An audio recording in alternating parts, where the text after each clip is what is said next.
Okay. Hey everyone, HeatherAsh here. We are live on Facebook. So welcome to everyone. Let me know if it gets weird because I'm in New Mexico in the middle of nowhere, sort of, and sometimes the internet gets wonky. So if I need to move into the house to be closer, I will. So hey to everybody that's joining live. Every Tuesday I do love streaming through the summer, through July, some of August as well, but definitely through July. And our focus today is around fierce love, boundaries. I wrote a blog today called How to Hurt Someone. And so I wanted to take some time today to talk about what that means. So while we're waiting for people to gather, I just wanted to say thanks to everyone for joining in and having these conversations. I'm really grateful that we have a forum to be able to share video, to communicate with each other, to interact. Hey, Wendy, glad that you found me as well. So for those of you that are tuning in live right now, just take a moment to chat and share where you're tuning in from. And yeah, just say hello. So I'm open to any questions that you have as we go into the broadcast and any shares and any thoughts. And I just realized I don't have my, hey, Carrie, Warrior Goddess Wisdom. I usually read from it. So I might take you all into the trailer if the internet will last. And you can see the kitties. The kitties just got neutered and spayed. So those of you that have been, hey, Cindy, part of love streaming for a while and know about the kitties. I brought 2 kitties back from San Antonio. They are now 4, 5, like 18 weeks old, something like that. Yay, kitties. Hi, Rachel. Hey, Robin. And they just got fixed today. So they are so drugged up. They're in the trailer right now. And they're super affectionate. It's pretty hilarious. So, hey, Olga. So I may walk you over there in a little bit and we'll say hey to the kitties and grab Warrior Goddess Wisdom so we can share from there. So what does it mean? I know they are beyond cute. They are great. So what does it mean to know, to be a human, to know that being a human, you are going to hurt other people inadvertently, sometimes unconsciously, sometimes because you're hurt and you're wanting to strike out at them. So that's something that I wrote about today in the blog and shared about today in the newsletters, this idea of how to hurt someone, how to hurt others. And it really then also comes back to how to be hurt. Yeah, big breath. I know this is a hard topic because we don't ever want to hurt anyone.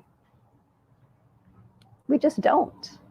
But what can happen when we try hard not to hurt people is we end up hurting them more. Because how many times have you thought, well, I don't really want to tell them that, or I'm going to shield them from something that's happening, or I'm not going to speak my truth, or I'm not going to set a boundary. And you feel like in the short run that you're helping not hurt someone, but usually in the long run, you hurt them more because you're not showing up fully with where you are at and with them. So any place that we get into caretaking, that we are trying to figure out how to share something, this isn't about like you speak everything that's on your mind. That's not what I'm saying. But sometimes those hard conversations that you need to have. And or you're worried that it might be taken out of context, that it may cause hurt to somebody else. But here's the thing is that as we're navigating on this planet with other humans, there's no way to not hurt people sometimes.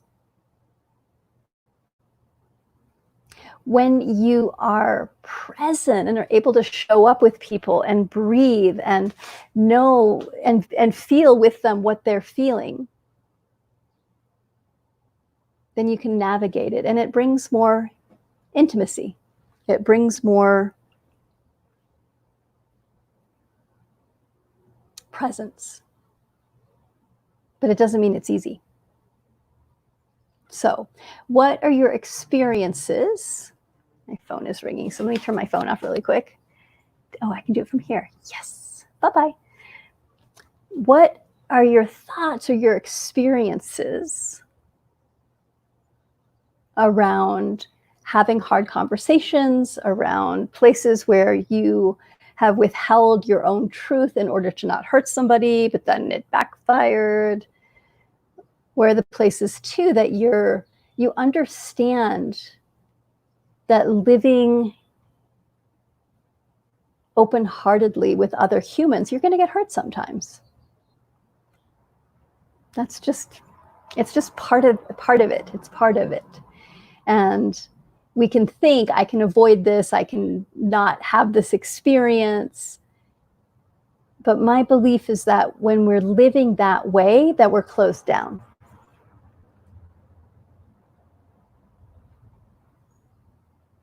And then we're not fully engaged in our own life, and we're not able to really show up with other people as well. I think that's one of the biggest gifts we can give each other, is being able to be present, is really show up in those hard conversations. Sometimes people leave because of the hard conversations. It's true. Sometimes people do. Sometimes people do leave because of the hard conversations. But sometimes they leave without the hard conversations. So we can't equate people leave if they're hard conversations, because people just leave sometimes. Hard conversations or not. Sometimes people leave because there wasn't a hard conversation. People pleasing to belong, but then I ooze resentment. Oh, that's a big one, right? So this place of where we're trying to please everybody else, and this is what happens with pleasers, is that when you're trying to please others, the undercurrent always is resentment, because there's a feeling of you're doing it for a reason. You want them to have a particular behavior or a particular response back to you, and then when you don't get that, even when you haven't asked them directly, but when you don't get that, then there's resentment. Then there's feeling like, I did all of these things for you. Okay. So to understand that we want to learn, I mean, the thing about pleasers, or people that have a tendency to please, is that often they love being in service. They love gifting things. They love to express in that way. It's part of their gift, it's part of their joy. But where it gets out of balance is an expectation of, if I do this thing for you, you will do this thing for me. And that's where the resentment comes up. And so being able to start getting really clear of, do I want to do this thing? Do I not want to do this thing? Hey, Angie, welcome. I must admit that fear of being hurt or hurting someone also keeps me small. Exactly. I'm working on expanding into the mess of living and healing along with it as I go. Beautiful. Yeah, it's so true, Cindy. Thanks for sharing that. That there's a fear, you know, it's easy to make ourselves small, because we think, well, if I'm small and I'm always, you know, nice and little, and I'm never making any waves, that I won't get hurt, or that I won't hurt other people. But we're then squishing ourselves into a little box.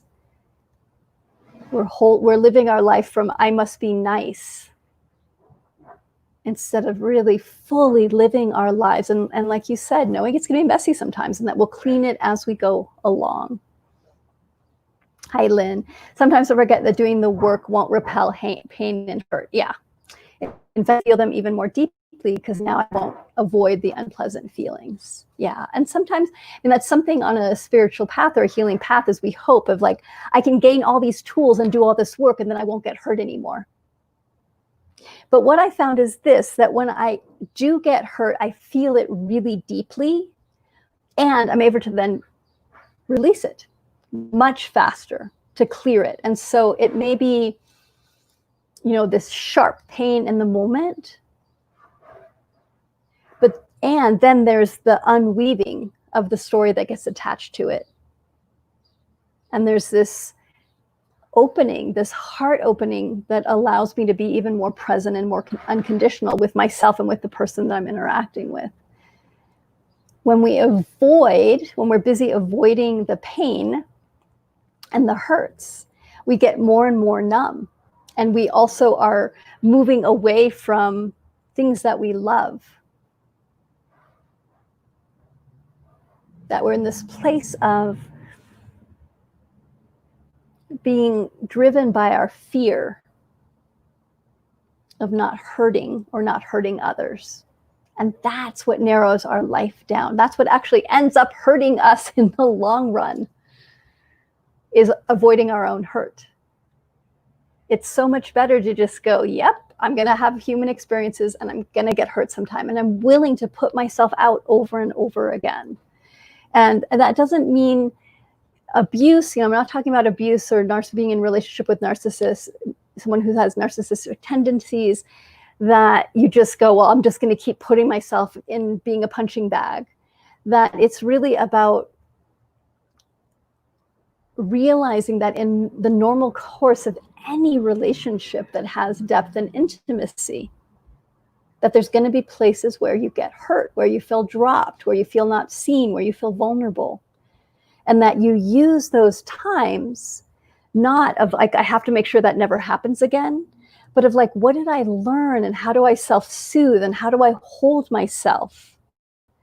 And what's the lesson from an open heart? What can I take to allow me to actually open more rather than close down? Yes, and that place of being able to see the truth from the pain. And what's the story that you're telling yourself about versus what's just human pain. You're going to feel pain sometimes. There's grief, there's loss, there's going to be struggles and suffering. And there's beauty to that when we realize that's our heart expressing love as well. Yeah, Andy, living our lives being nice versus fully living. Mm-hmm. So true, right? Hey, Kathy. Glad that you're here. Yeah, I value voice and truth telling. Absolutely. And you know, some people aren't willing to be in a relationship with truth, that there's fear there. So, you know, this isn't about everybody must be in the truth. Everybody must speak what's going on with them all the time. It's about making that commitment to yourself, that you are heading for the truth, that you're looking at how to be more centered, more present, more in relationship with life and all the complexity of life, the messy parts and the beautiful parts, and that we're all learning as we go along. So, question on how to move out of victim consciousness when feeling pains is part of it's just to give yourself permission to witness the victim part of you. So instead of identifying with the victim, this is all I am victimized, and then running the story about why you should feel victimized, because sometimes we get into this place of wanting to defend being a victim, judging ourselves for being a victim, or judging others, or feeling ashamed that we're a victim. And if you can step back and just say, a part of me feels victimized right now, period. And then to hold that part of you, to witness that part of you, to feel, but to not feed it. Okay, we feed it when we're like, I've been victimized, let me keep listing the ways over and over and over again, so I feel worse and worse about myself. Or let me list all the reasons I should be ashamed that I'm in the position that I'm at, and let me put in all the other experiences I had that are similar like this that I can beat myself up about. That's not helpful. And that's like living from your victim versus honoring and witnessing, there's a part of me that feels hurt. There's a part of me that feels victimized. being with that part of yourself, really witnessing it, really showing up, being present with it. If you think about, what we're learning how to do is be present with other people's hurts. How do you do that? You learn how to be present with your own hurt. And when you show up with your own hurt and keep releasing the shame, the guilt, it's this person, the blame, like all of those things will just tie it tighter and tighter into knots. And instead, think about, I want to unweave. I want to honor the part of me that feels victim and the pain that I have, and then learn from it. And sometimes the learning is the recognition, I really put my heart out there, and it wasn't received the way I was hoping. I'd hoped that it would be. And that you feel the pain of that, but then you don't use it against yourself. This is where we create so much suffering, is that we then make up the whole story of,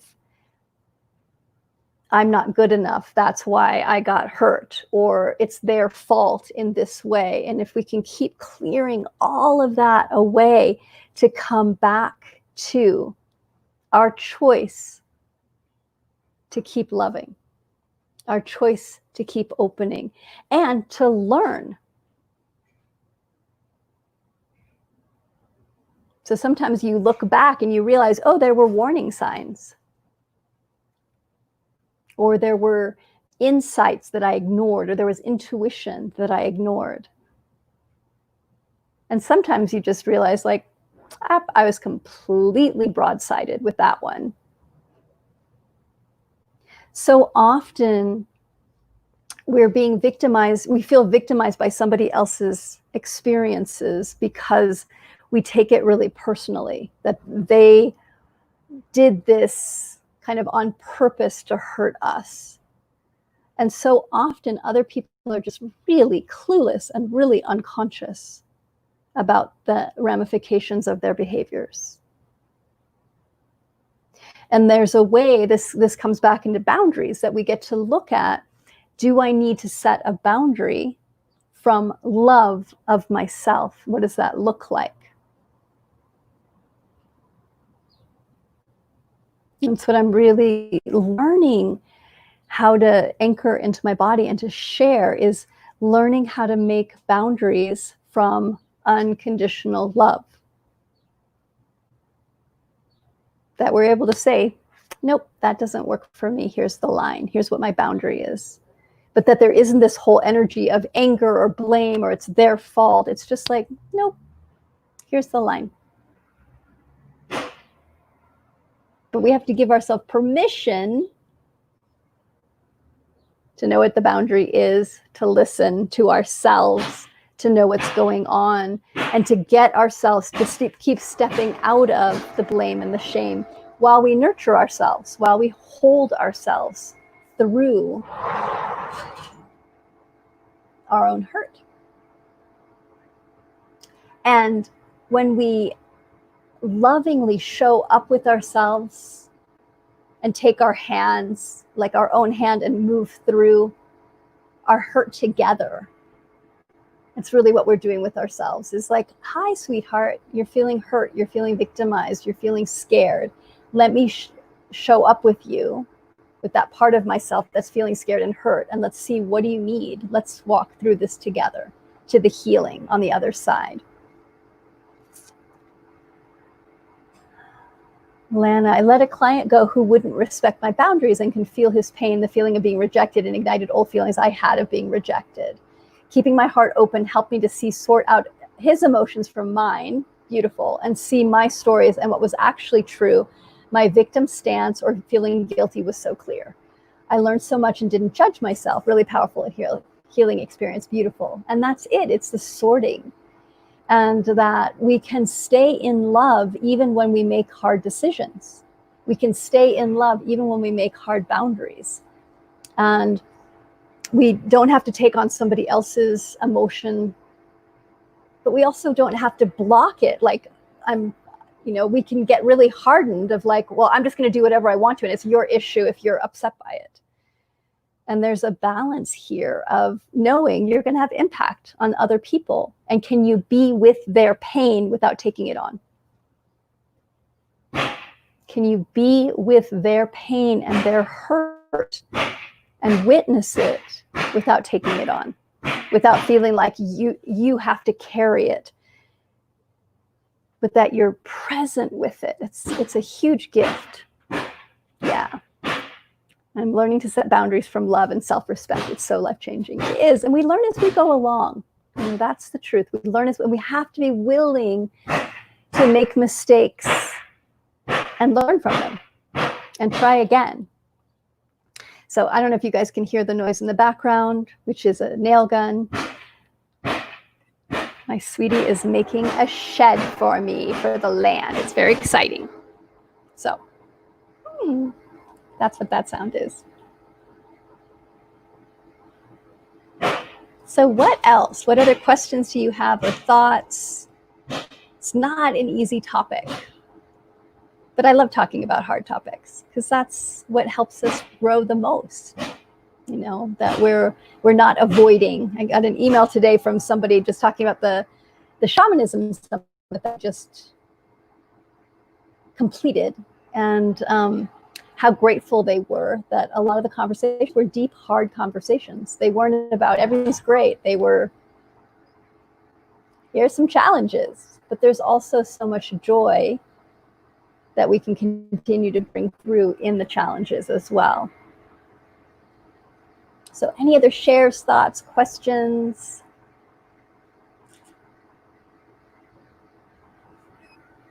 Hey, Katie, welcome. So the topic is about how to hurt others, how to be with other people's hurt without denying it or without taking it on as it's your complete responsibility, how to keep your heart open, how to set boundaries. That's our topic, or whatever else is going on with you. Hey, Valerie. I know the summit was so good. Yeah, I'm so grateful for it. Yeah, and those of you that didn't have the opportunity to see the summit, they're still, if you sign up, they're still giving 2 free interviews away. Let me just.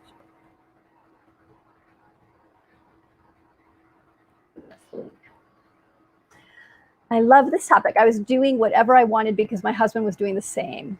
I was hurt that my feelings didn't matter. I love the idea of being with others hurt without taking it on. Yeah, and there's that place of, you know, like you said, like, I'm just going to do whatever I want to because that's what they're doing. And to soften into, how can I witness someone else's hurt? How can I show up with it? And often we're so uncomfortable if someone else is upset or hurt that we immediately run away or try and fix the problem. And I think that's one of the biggest things that I've learned is this idea that you don't need to fix things right away. It's actually better to just show up with them and be present. And how do you learn how to be present with someone else's hurt? Is to learn how to be present with your own hurt, how to show up with yourself without intellectualizing, fixing, trying to figure it out. Being with yourself. And that takes practice. And there's this beautiful line of this place of the difference between being with your own hurt and feeding your own hurt. Showing up with the parts of yourself that feel victimized and being with them versus running the story over and over again so you're feeling more and more and more victimized. It's just that difference. The summit is, they're doing, I think, two interviews that you can download, so you can go check it out at shamanismsummit.com. So, yeah, absolutely, Molly. Yeah, relating to it, not from it. Yeah, hugging yourself through it, exactly. Yeah. Yeah, Molly, any questions that you got? Hi, Molly. And it's a work in progress. You know, things shift, and if we can really start to show up with our own discomfort, again, not getting into spin cycle. That's one of my favorite images, as I had a friend that used to talk about this idea of spin cycle, where you just start spinning the story and it hurts and it's over. It just keeps getting worse and worse and worse, versus, ouch, that hurt, or oh, I'm scared, or oof, I'm confused. And just staying with yourself, with whatever the emotion is, whatever the feeling sense is. There's something around hurting others or being hurt that sometimes shame gets wrapped up in it. Like, it's not okay for me to hurt someone else. And if we really hold, it's not my intent to hurt others. It's not our intent to hurt others. But sometimes we will. And so how do we learn to show up with that fully? So silly, but I've been thinking about communication. So I feel like sometimes you have to get kind of short with people to get good customer service, or service at all the stores, other places, to get things done. Is there really not an alternative? I don't like being rude, but sometimes people don't care unless you are. It's true. And this isn't silly. It's a really good. So my feeling around this is that it's true. Sometimes you have to communicate things in ways that you would normally not communicate, just to get somebody's attention. And so there's a place of you start with, can you be kind? Can you show up? Can you speak? And then you may have to escalate it to get somebody's attention. But to play with, can you stay completely centered? Bring the energy that you realize maybe needed to be heard, and then completely let it go, so that you come back into open-heartedness. Okay, sometimes you bring the anger. The anger is really strong, and then you release it. Okay, because it's not, there isn't, this person is bad. It's just, hey, I need your attention right now. I have your attention. Great. I'm present with you. Okay. Yeah.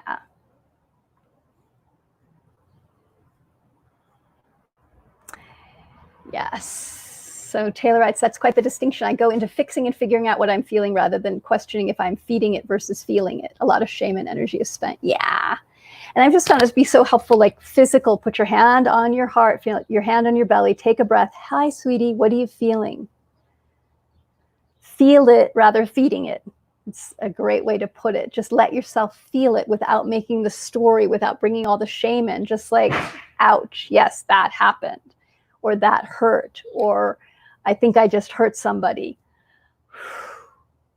We have to deepen our roots and our groundedness and our presence to show up with ourselves and show up with others. And so often we're really, I think of it as shallow rooted. Like the moment something is difficult, we like pull our roots up and want to run away, or want to numb out, or want to hide, or want to fix it. And instead, if we learn, put your roots down deeper, like sink those roots down. Get still, get more present. Then you'll be able to listen to what's needed here. But it takes slowing down. Absolutely takes slowing down. Valerie, so if you're still really new to the practice of showing up for yourself, is there a way to somehow show up for others and to be present for them? Yeah, it's a great question. And it depends on the level of intimacy with the person. But I'd say one of the things you can do is say, I'm learning how to show up better, and it still feels rough. And so one way is to open up the dialogue to say, I'm practicing this, and I don't feel very fluid about it yet. And to, some of the most powerful ways that I found is to play a game, is to say, how do we work with this together? So that's one thing to do. The other thing is, if you're just really practicing showing up for someone that maybe has a really different belief system than you do, or doesn't have the same perspective, and you're finding yourself like wanting to defend yourself or wanting to shut them down or wanting to not listen, that you really come back to roots. Where are my roots? Can I just be with the discomfort right now and breathe? And practice staying in the discomfort and look at what's your first instinct is, do I want to shut them down? Do I want to fix it? Do I want to defend myself? Where do you go first? And be really curious about that. Because often we disassociate in a way. We go right into reaction. We're going into reaction in a particular way. Shut them down, defend myself, numb out, like disconnect from them, run away. What do? And you may not be able to change the behavior right away. You might watch yourself disconnect and run away. And then just be very gentle and say, okay, can I go back? And this is scary, but let me go back. Or you see yourself trying to shut them down. If you can stop yourself midway through, say, whoa, okay, sorry, I'm trying to make you see my point of view. Let's try this again. Tell me again. Let me listen. But we have to all learn how to get out of our reactive state. And please understand, everybody, that we're in, the dream that we're in right now is getting more and more polarized and more reactive. And we're seeing that reflected around us, is that reactivity.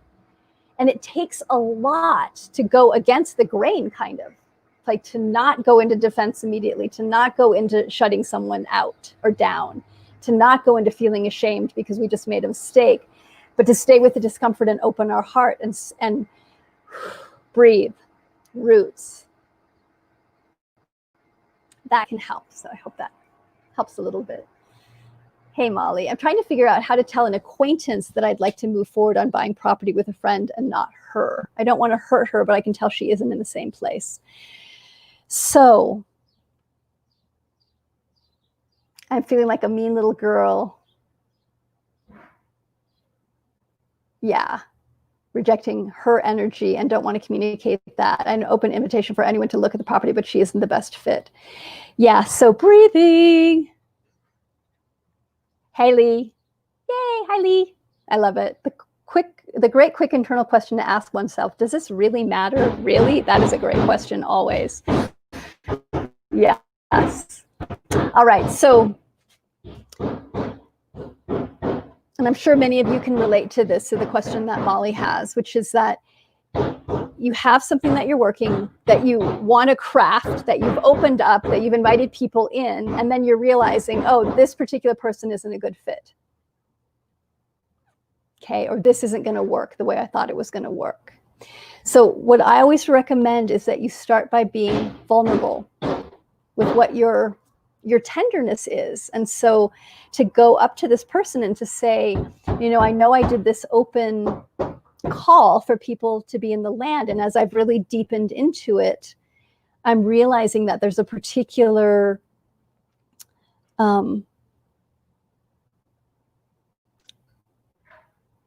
energy that I'm looking for. So you have to really feel into it and craft it and feel into it for yourself, to say, I really am so grateful about your enthusiasm and your desire to work with this. And I'm feeling vulnerable because I've realized it doesn't feel like a match, and I don't want to hurt you. But I feel like there's a alignment right now. And so while I'm really grateful for your enthusiasm and your desire, I'm going to be moving forward with this other person. Or you can open up and say, how do you feel? What's going on for you? Do you feel like this is in alignment with you? And so you can open the dialogue up in that way. It's such an interesting thing being in relationship with other humans, because we don't want to hurt people. But if you don't communicate what's true for you, you're going to hurt them, because then you're keeping things going, right? It's better to be able to just state, here's what I'm feeling right now. And open that I feel like there's a different way we're going to work together, or not. Or like, I'm grateful for your time, And I don't want to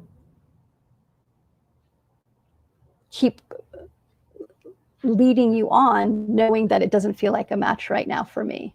Okay, so you do your best to not make it their fault, because it's not. It's something that's going on with you. You do it with as much love and gentleness and clarity as you can. And you know that you're then willing. This is what I do, is like, I'm willing to stay in with this person around their hurt. You know, if it's somebody that you care about, that it's an intimate relationship, or that it's friendship that you want to continue, that you then prepare yourself to show up with their hurt and listen. So tell me how that feels.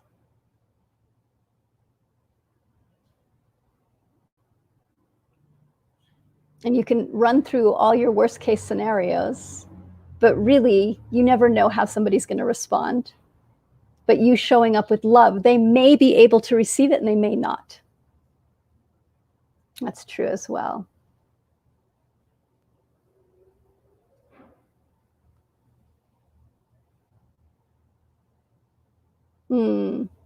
Hey, Gordon. How you doing, Jesse? Yay! Yeah, I hope that helps, Molly. All right. Valerie, so I'm told I defend all the time when I think I'm just trying to explain myself. How do I break the cycle they have of me and the cycle I have of myself? Okay, you're going to not like this, Valerie. Are you ready? Don't say anything. Okay, so if the reflection you're getting back is that you're trying to defend yourself when you feel like you're just explaining, what I would do as an experiment, this isn't forever, this is just for now, but the experiment is, the moment you notice yourself trying to explain something, just stop. Just take a breath and acknowledge what somebody just said. Repeat it back to them. Acknowledge what they just said, period, nothing else. And you can even add on to that. There's something else you can add. Is there anything else you want to add? Period. Do not respond. Do not say anything. Do not explain. It's going to be so uncomfortable, but it's an incredible tool for you to find out what's underneath the I need to explain. Why do you need to explain? So not to take that as an intellectual concept, but just to watch yourself. What would happen if you didn't explain? What's the fear underneath that? To be really curious about that. All right. And then you'll learn stuff, and then you can shift. Then you can change that. And what'll happen is, once you've sat with the discomfort of what's under the I have to explain it, once you really, really get in your body, you don't have to explain it, and that you can choose to explain or not explain, you'll get clear. And then if they say it feels like you're defending yourself, you can check in and go, no, I don't feel like I'm defending. And there'll be no energy around it. Okay. Or you'll check in and go, you're right, I'm trying to defend myself. Tell me what you said again. Like, say it again so I can just listen. So there's a way to play with it. Fiona, hey, sweetheart. I struggle with conflict, and being who I am oftentimes means my perspective and truth is not a match for others. I have no need to defend, but it's sometimes folks want to create conflict to sway me. When that escalates into their anger or conflict, I just want to run away. Yeah, so there's a way that you want to build your resiliency and your capacity to be with conflict.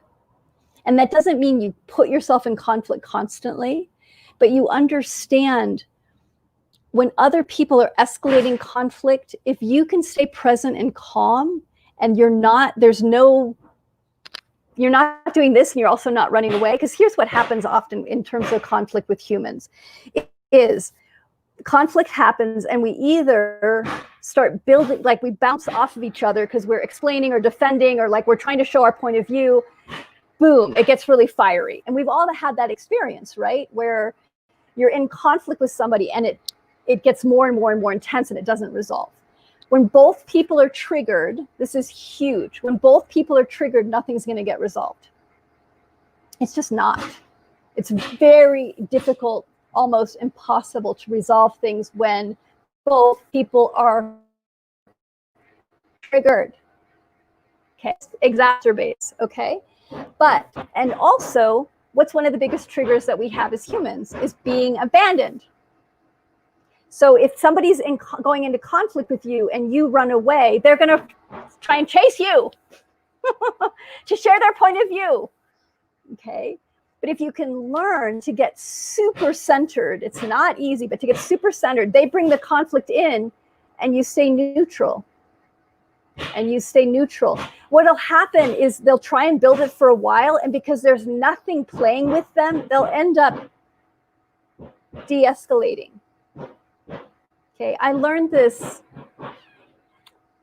a long time ago. I was a journalist when I was in college, and I wrote a really politically charged article.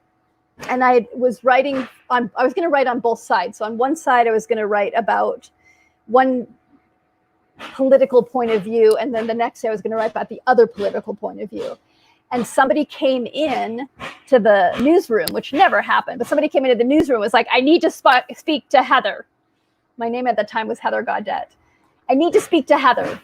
And I went out, and there was this incredibly irate human, like really pissed at me and yelling. And for whatever reason, whatever grace in that moment, because I was super conflict averse, whatever grace in that moment, I stopped and opened my heart and got really present with them about what their argument was. And they were like yelling and arguing and like, how could you have done this? And I was just like, I just stayed totally present. And then they softened because there was nowhere to go. And I said, I really hear you. And I'm actually going to be sharing the other point of view tomorrow. And I think that's why I was able to stay out of conflict, because I knew that I was going to be presenting their side the next day.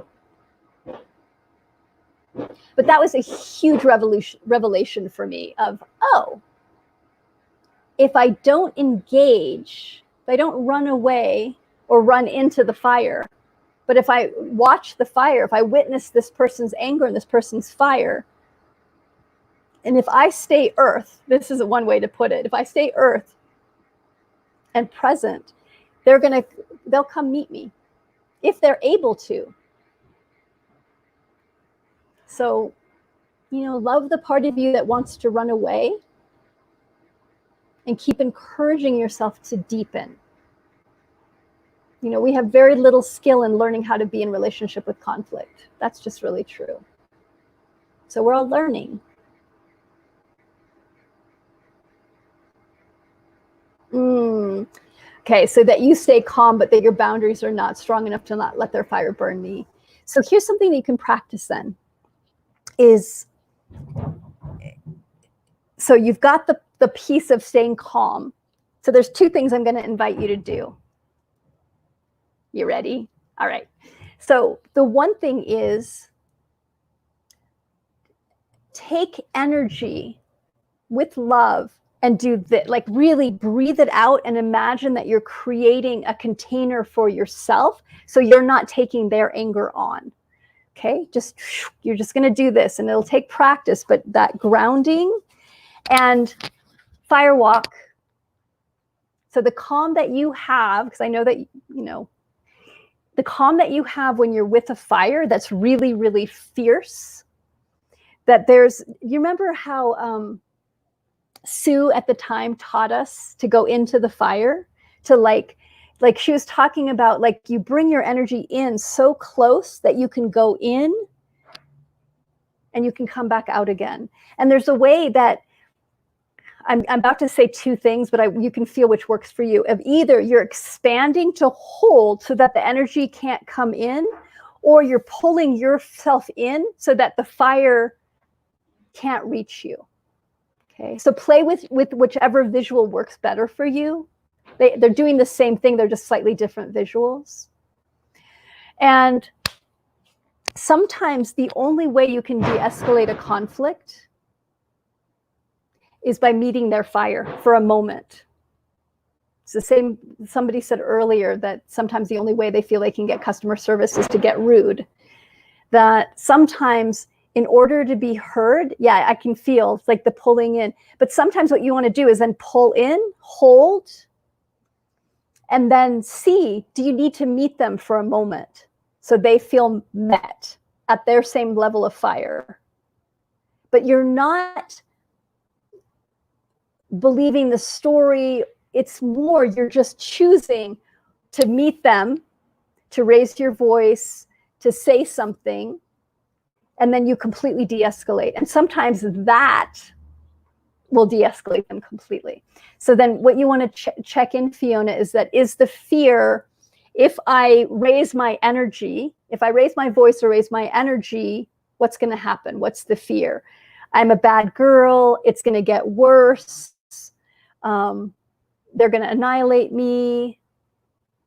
So get curious about what's the fear. Because I believe with all of us, what we're learning how to do with our energy is we're learning how to get really still and call our energy in and ground. We're also learning how to take up space. And sometimes you need the anger, the energy, the matching what's happening. Yeah, and they're full circle, the fear that they'll be hurt. Yeah. So just get curious about that. There's no action to take right now, but just be curious about that. We come full circle around fear of hurting others. But sometimes the medicine is unexpected of what's actually going to create healing. Truly, truly. You know, and I've really learned this as a teacher and somebody that works really intimately with people and with people's wounds, is that sometimes the medicine is actually reactivating the wound. And that's not done unconsciously at all. And sometimes it happens. And there's this place when you show up with love with people, whether you've activated their wounds out of the intent of healing or whether you've trod on their toe by mistake, like you just really didn't realize what you were bringing up in them. Coming back in relationship with love, showing your love, showing up, being present is what the medicine is. Always, always, always. You know, we're so craving as humans being really seen and witnessed by each other because we're craving that so much for ourselves. So what I've seen is that as we start to really be able to hold ourselves and witness ourselves, we need that less from other people. And we're able to show up with where people are at rather than where we think they should be at. So I hope that helps, sweethearts. Oh, good. I'm so glad, Marcy. Welcome. Yeah. Glad that you're here. Yeah. Beautiful. Beautiful, Fiona. And so helpful, so out of my comfort zone. My story is I won't be safe or be abandoned if I meet the energy. Yeah, and sometimes you will be abandoned or sometimes it will not feel safe. So we're learning. We're learning. We're all learning. Okay, so be gentle with yourself, be fierce, be loving, learn to show up with yourself more and more. And you'll be able to show up with others as well. Learn to show up with your own hurt and see what's the healing that the hurt can bring. Because sometimes when you have hurt, there's a story underneath it that as you heal it, changes everything. And that as you are able to show up with yourself and your own hurts and nurture yourself through, you'll be able to show up more and more with others as well as they go through their hurts. So I hope this helps, sweethearts. So I'm doing Facebook Lives Tuesdays through the summer. You're so welcome, Fiona. 3 p.m. Pacific, 6 p.m. Eastern. And tomorrow I have a spotlight. I'm doing love streaming spotlights with brown and black voices. And I'm bringing on Idea Basie. And I'm really excited to have a conversation with her. So show up tomorrow. Hey, Jen. Hi, Lilith. How are you? So tomorrow, same time. Is it tomorrow or Thursday. It's Thursday, excuse me. Thursday, July 16th, 3 p.m. Pacific. We'll be live again, as well as I will be next Tuesday. So good. I hope this is helpful. My practice is now to stay in this now moment through deliberate awareness and make space for myself when I do find myself tired or reacting instead of deliberately holding space for love. Yeah. And sometimes we're going to react. We're tired. We're exhausted. Clean it up. Clean it up. That's what I always say. You're welcome, sweetheart. So again, I'll be back here next Tuesday. We're also looking at maybe doing some more community calls. So things are, we're in the process of shifting some things in the background and just looking at how we can give support to the community. So sending you all lots of love. And just on the like banging front in the background, we're in the process of making a house. So exciting. So I'm building an Adobe house brick by brick. I did 10 bricks by myself this weekend, which was a breakthrough. It was very exciting. So we're in the process of building a shed and crafting that. So lots is happening here. I'm so happy to have this time with each of you and to connect and share and hear what's going on for you. So much love to each of you. Tune back in on Thursday. Again, same time, 3 p.m. Pacific, 6 p.m. Eastern, right here. And also next Tuesday. For the next couple Tuesdays, we'll be live as well. All right, loves, take good care of yourselves. Bye-bye.